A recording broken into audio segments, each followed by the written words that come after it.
ونصلي ونسلم على رسوله الكريم أما بعد فأعوذ بالله من الشيطان الرجيم بسم الله الرحمن الرحيم يا أيها النبي لم تحرم ما أحل الله لك تبتغي مرضات أزواجك والله غفور رحيم قد فرض الله لكم تحلة أيمانكم والله مولاكم وهو العليم الحكيم وإذ أسر النبي إلى بعض أزواجه حديثا فلما نبأت به وأظهره الله عليه أعرف بعضه وأعرض عن بعض فلما نبأها به قالت من أنبأك هذا قال نبأني العليم الخبير صدق اللہ العظیم۔ یہ سورہ تحریم یہ مدنی صورتوں کا یہ جو ایک سیٹ ہے جو سورہ حدیث سے شروع ہوتا ہے، یہ اس کی آخری سورہ مبارکہ ہے، اور اس سورہ مبارکہ میں بھی اور اس سے پہلی سورہ طلاق میں بھی اللہ نے آئلی زندگی کے حوالے سے اہم قوانین اور ضابطے ذکر کیے ہیں۔ یہ در حقیقت دونوں صورتیں مضامین کے اعتبار سے یہ ایک ہی طرح کی ہیں۔ سورہ طلاق میں اس بات کو ذکر کیا تھا کہ آپ جب کوئی ایسی ناگزیر صورت ہو کہ اپنی اہلیہ کے ساتھ نبھاؤ نہیں ہو سکتا اور گھر کا نظام بگڑ رہا ہے تو اس کو چینج کیا جا سکتا ہے۔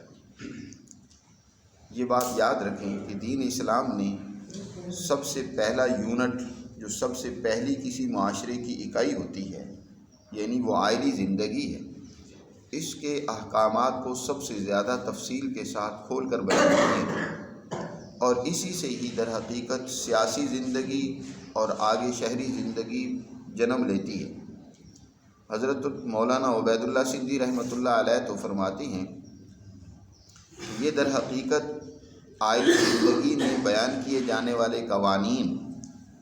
یہ بنیاد ہیں سیاسی قوانین کے، جیسے کہ سورہ طلاق میں بیان ہوا کہ جب مرد اور عورت کے درمیان میں کسی طرح ہم آہنگی نہ ہو سکے، دونوں کا مزاج نہیں مل سکتا، دوسروں کے ایک دوسرے کے حقوق کی رعایت نہیں ہو پا رہی، معاشرہ یعنی گھر جو ہے وہ خرابی کا شکار ہو رہا ہے، تو اس وقت مرد ایک اچھے انداز کے ساتھ اس عورت کو طلاق دے اور پھر اس کے لیے ایک مدت اور ایک زمانہ مقرر کر دیا عدت کا کہ وہ اپنے شوہر کے گھر میں گزارے، اس دوران کے اخراجات بہر صورت اس شوہر کو ہی پورے کرنے ہوں گے۔ اسی طرح حضرت مولانا عبید اللہ سندھی فرماتی ہیں کہ اگر کوئی حکومت ایسی ہو کہ عوام کے مسائل حل نہ کر سکتی ہو، عوام ان سے مطمئن نہ ہو، تو پھر ان کے لیے بھی ضروری یہ ہے کہ اس حکومت کو استعفیٰ دے کر وہ الگ ہو جانا چاہیے، نئی حکومت وہ اس انتظام کو سنبھالے تاکہ وہ عوام کے مسائل حل کر سکے اور عوام میں اور حکومت میں ہم آہنگی ہو، اعتماد ہو، ایک دوسرے کے بارے میں اطمینان موجود ہو۔ تو قرآن مجید نے یہ جو عائلی زندگی کے قوانین بیان کیے ہیں، ان کو سامنے رکھتے ہوئے در حقیقت ہم اپنی سیاسی حالات کو بھی سدھار سکتے ہیں۔ اور عائلی زندگی جو ہے اس میں ایک صورت تو یہ ہے کہ آپ کا اپنی عورت کے ساتھ نبھاؤ بالکل نہیں ہو سکتا، دوسری صورت یہ ہے کہ نبھاؤ تو آپ کر رہے ہیں لیکن بعض باتیں ایسی خلاف مزاج سامنے آتی ہیں، تو آپ نے ان کو کیسے حل کرنا ہے، ان کو بہتر طریقے سے حل کرنے کا کیا طریقہ ہو سکتا ہے۔ چنانچہ اس کو بیان کیا گیا اس سورہ تحریم میں۔ اس سورہ تحریم کی ابتدائی آیات کے نزول کا پس منظر کچھ اس طرح ہے کہ نبی کریم صلی اللہ علیہ وسلم کے اس حوالے سے دو واقعات وہ تاریخ میں آتے ہیں جن کی بنیاد پر اللہ نے یہاں حضور کو مخاطب کرتے ہوئے ایک اہم ہدایت دی ہے اور تنبیہ فرمائی ہے۔ ایک واقعہ تو یہ پیش آیا کہ حضرت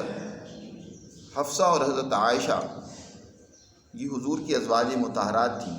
اونچے صحابہ کی بیٹیاں تھیں۔ حضرت عائشہ سیدنا صدیق اکبر رضی اللہ تعالیٰ عنہ کی صاحبزادی ہیں اور حضرت حفصہ عمر فاروق رضی اللہ تعالیٰ عنہ کی صاحبزادی ہیں۔ ان کی آپس میں بہت گہری محبت اور تعلق و دوستی تھی۔ یہ بلکہ ازواج مطہرات کا ایک گروپ تھا جن میں حضرت سودا بھی تھیں اور کچھ اور ازواج مطہرات تھیں۔ دوسرا ازواج مطہرات کا ایک الگ گروپ تھا جن کی سربراہ حضرت ام سلمہ رضی اللہ تعالی عنہا تھیں۔ حضرت زینب اس گروپ کی خاتون تھی، تو ان کے آپس میں بڑا گہرا تعلق تھا، لیکن ان کے ساتھ ان کی رقابتیں یا جیسے شوقنوں کے درمیان میں کچھ نہ کچھ ناچاکیاں اور اس طرح کی باتیں چلتی رہتی ہیں، وہ بہر صورت خواتین اور انسان ہونے کے ناطے ان میں بھی یہ چیزیں موجود تھیں۔ اس سے پہلے سورہ احزاب میں گزر چکا ہے کہ جب اللہ نے مسلمانوں کو خوشحالی سے سرفراز کیا، فتوحات سے نوازا، خیبر کی فتوحات حاصل ہوئیں، اس کے علاوہ اور مختلف مقامات سے مال غنیمت آیا، جب وہ مسلمانوں میں تقسیم ہوا تو مسلمانوں کی وہ حالت تنگ دستی کی ختم ہوئی اور خوشحالی کا زمانہ شروع ہوا۔ لیکن حضور کا گھر ویسے کا ویسا ہی ہے، جیسے پہلے حالت تھی ویسی اب بھی حالت ہے، تنگ دستی ہے، غربت ہے، ایک ٹائم کھانا پکتا ہے تو دوسرے ٹائم میں فاقہ کرنا پڑتا ہے۔ تو ازواج مطہرات نے سب نے اکٹھے ہو کر نبی کریم صلی اللہ علیہ وسلم سے مطالبہ کیا کہ اب اللہ نے خوشحالی دی ہے، جب تمام مسلمان گھرانوں میں خوشحالی موجود ہے تو ہمارا بھی کچھ نان نفقہ مقرر کیا جائے، ہمارے گھر میں بھی کچھ بہتری آنی چاہیے، ہمارے حالات بھی سدھرنے چاہیے۔ لیکن حضور صلی اللہ علیہ وسلم کو اپنی ازواج مطہرات کا یہ مطالبہ پسند نہ آیا۔ آپ صلی اللہ علیہ وسلم نے ان کے اس مطالبے کی بنیاد پر ان سے 1 مہینہ کے لیے ایلا اور علیحدگی فرمائی، ایلا فرمایا، جس کا تفصیلی واقعہ سورہ احزاب میں گزر چکا ہے۔ انہی زمانے میں اس سے پہلے یا بعد میں کچھ واقعہ دوسرا بھی پیش آیا کہ حضور صلی اللہ علیہ وسلم کا معمول یہ تھا کہ آپ صلی اللہ علیہ وسلم عصر کے بعد اپنی تمام ازواج مطہرات کے لیے تھوڑی تھوڑی دیر کے لیے تشریف لے جایا کرتے تھے۔ ان کے کوئی مسائل ہوتے وہ سنتے، کوئی مسئلہ حل کرنے والا ہوتا تو اس کو آپ حل فرمایا کرتے تھے۔ شب باشی کے حوالے سے حضور کا معمول یہ تھا کہ حضور نے باری مقرر کی ہوئی تھی کہ اپنی تمام ازواج مطہرات جن کے الگ الگ کمرے تھے تو آپ ایک رات ایک اہلیہ کے ہاں ٹھہرتے، دوسری رات دوسری اہلیہ کے ہاں، اس طرح تمام ازواج مطہرات کے ہاں حضور نے راتوں کو تقسیم کیا ہوا تھا۔ البتہ روزانہ کی معمول کے مطابق عصر کے بعد حضور تمام اپنی ازواج مطہرات کے پاس تشریف لے جایا کرتے تھے۔ حضرت زینب بنت جحش رضی اللہ تعالی عنہا، حضور صلی اللہ علیہ وسلم جب ان کے پاس تشریف لے گئے تو ان کے پاس کہیں سے شہد کا ایک کپا آیا ہوا تھا، کافی مقدار میں شہد آیا ہوا تھا، گرمی کا موسم تھا، نبی کریم صلی اللہ علیہ وسلم کو ویسے بھی میٹھی چیز پسند تھی اور مشروب ہو، ٹھنڈا ہو اور وہ شہد اس میں ملا ہوا ہو، تو حضور صلی اللہ علیہ وسلم کو مرغوب ہونے کی وجہ سے حضرت زینب رضی اللہ تعالیٰ عنہ نے حضور کے لیے وہ شہد تیار کیا، پانی کا شربت بنایا اور حضور کو پیش فرمایا، حضور نے اس کو نوش فرمایا، پسند کیا۔ اب ہر زوجہ محترمہ یہ بھی چاہتی تھی کہ حضور زیادہ سے زیادہ میرے پاس ٹھہریں، زیادہ سے زیادہ وقت حضور کا میرے پاس گزرے، حضور سے میری بات چیت ہو، میری قربت ہو۔ اب حضرت زینب ہو سکتا ہے کہ یہ شربت پلانے میں تھوڑی سی خود بھی تاخیر کرتی ہوں کہ چلو جتنا زیادہ وقت حضور کا میرے پاس گزر جائے گا تو زیادہ موقع ملے گا حضور سے مستفید ہونے کا، حضور صلی اللہ علیہ وسلم کی قربت حاصل کرنے کا۔ یاد رکھو ازواج مطہرات جہاں ایک طرف حضور کی ازواج مطہرات ہیں، وہاں وہ دوسری طرف ایمان میں اعلیٰ درجہ اور مقام رکھتی ہیں، اعلیٰ درجے کی ایمان والیاں اور خواتین ہیں۔ جیسے ایک سچا مومن اس کے دل میں حضور کی محبت اور عشق ہو سکتا ہے اور وہ اس کے لیے ہوتا ہے اور اس کے لیے وہ حضور کی قربت سب سے زیادہ چاہتا ہے۔ اب بھی مسلمان حضور صلی اللہ علیہ وسلم کی قربت اور حضور کی صحبت حاصل کرنے کے لیے لاکھوں روپے خرچ کر کے حضور صلی اللہ علیہ وسلم کے روضہ اطہر کی زیارت کے لیے پہنچتے ہیں۔ حضور کے زمانہ کے صحابہ کی تو شان ہی بہت اونچی تھی، ہر ایک صحابی یہ چاہتا تھا کہ حضور ہی کی مجلس میں بیٹھا رہے، حضور سے فائدہ حاصل کرتا رہے، فیض ملتا رہے۔ اسی طرح ازواج مطہرات کا بھی حال تھا۔ لیکن 1-2 دن تو ایسا ہوا، دوسری طرف حضرت عائشہ اور حضرت حفصہ اور حضرت سودا، یہ جو دوسری پارٹی تھی خواتین کی، امہات المؤمنین کی، انہوں نے کہا حضور صلی اللہ علیہ وسلم حضرت زینب کے پاس زیادہ ٹھہرتے ہیں، کیا وجہ؟ معلوم کر لیا انہوں نے کسی طریقے سے کہ شہد کا استعمال کرتے ہیں، تو انہوں نے آپس میں ایک پلاننگ کی کہ حضور کو وہاں زیادہ دیر رکنے سے روکا جائے اور شہد پینے سے روکا جائے۔ چنانچہ حضرت عائشہ اور حضرت حفصہ نے کہا کہ حضور جب آپ کے پاس آئیں، ہم میں سے کسی کے پاس آئیں، تو ہم حضور کے بارے میں کہیں گے کہ آپ نے کیا مغافیر ایک گوند ہوتی ہے اس کا استعمال کیا ہے، اس کو کھایا ہے، اس کی بو آپ سے آ رہی ہے۔ تو حضور صلی اللہ علیہ وسلم کو کیونکہ بو سے، اور خاص طور پر یہ کہ حضور کی ذات سے کسی دوسرے کو تکلیف پہنچے، سخت ناگوار اور تکلیف دہ تھا حضور کے لیے۔ حضور صلی اللہ علیہ وسلم سے حضرت حفصہ نے اسی طرح کی بات کہی، حضور نے فرمایا کہ میں نے تو کوئی نہیں مغافیر استعمال کیا۔ فرمایا کہ تم نے ہو سکتا ہے شہد کا استعمال کیا ہو، اور آپ نے شہد کا استعمال کیا ہو۔ حضور سے حضرت حفصہ کہنے لگیں کہ آپ نے شہد پیا ہوگا، اور اس شہد نے وہ اس درخت کا جو ہے نا وہ پھل چوسا ہوگا، رس چوسا ہوگا، جس کا گوند جو مغافیر کی صورت میں ہوتا ہے، تو اس کے اثرات اور ذائقہ جو ہے وہ اس میں موجود ہوگا، اور اسی کی بو آپ سے آ رہی ہے۔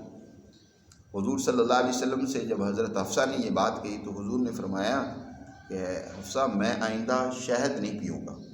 آپ نے شہد کو اپنی ذات کے لیے حرام قرار دے دیا، یعنی میں آئندہ اس کو استعمال نہیں کروں گا۔ اور ساتھ یہ بھی کہا کہ دیکھو اس بات کا ذکر کسی سے نہ کرنا۔ حضرت زینب کی خاص طور پر دلجوئی کی خاطر کہ اگر ان کو پتہ چلے گا کہ حضور نے شہد پینے سے ہی انکار کر دیا ہے تو ان کی دل شکنی ہوگی، اور آپ کبھی نہیں چاہتے تھے کہ کسی بھی مسلمان کی یا کسی بھی زوجہ محترمہ کی حضور صلی اللہ علیہ وسلم کی وجہ سے دل شکنی ہو۔ چنانچہ ان کو منع کیا کہ تم نے آگے بات کسی سے نہیں کرنی، لیکن حضرت حفصہ نے حضرت عائشہ کو بات بتا دی۔ دوسرے دن حضرت زینب کے پاس حضور گئے تو شہد کے لیے انہوں نے عرض کی کہ اللہ کے رسول میں شہد پیش کروں، اس کا مشروب لاؤں؟ حضور نے ارشاد فرمایا نہیں، مجھے اس کی طلب نہیں ہے۔ آپ صلی اللہ علیہ وسلم نے اس کو نہیں پیا۔ یہ ایک واقعہ تو یہ پیش آیا۔ اسی طرح کا ایک واقعہ اور بھی احادیث میں آتا ہے کہ حضور نبی کریم صلی اللہ علیہ وسلم کی ازواج مطہرات تو تھیں ہی،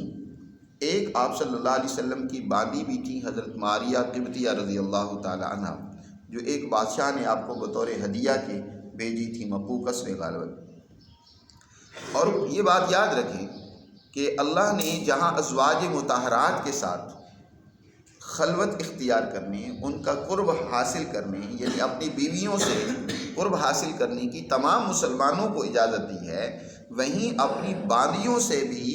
متمتع ہونے، فائدہ حاصل کرنے، ان کے ساتھ قربت حاصل کرنے، خلوت اختیار کرنے کی اجازت دی۔ حضور کے لیے بھی اجازت تھی۔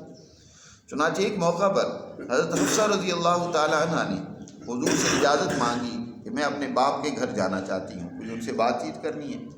نبی پاک صلی اللہ علیہ وسلم نے اجازت مرحمت فرما دی۔ حضرت حفصہ اپنے گھر پر گئیں تو اس دوران حضور نے اپنی باندی حضرت ماریہ قبطیہ رضی اللہ تعالی عنہ کو حضرت حفصہ کے گھر پر ہی طلب کیا، بلایا، اور آپ صلی اللہ علیہ وسلم نے ان سے قربت حاصل کی۔ حضور کے ایک صاحبزادے تھے حضرت ابراہیم، وہ حضرت ماریہ قبطیہ ہی کے بطن سے تھے۔ تو حضور صلی اللہ علیہ وسلم ابھی اسی گھر میں تھے اپنی اس باندی کے ساتھ کہ حضرت حفصہ آ گئی، اور حضرت حفصہ نے جب ماریہ کو اپنے اس کمرے میں گھر میں دیکھا تو انہوں نے تو پریشان ہونا شروع کر دیا، حضور سے شکوہ و شکایت شروع کر دیا کہ یہ کیا بات ہے، آپ نے مجھے اس لیے اجازت دی تھی کہ ایک باندی کو میرے حرم کے اندر آپ ٹھہرائیں۔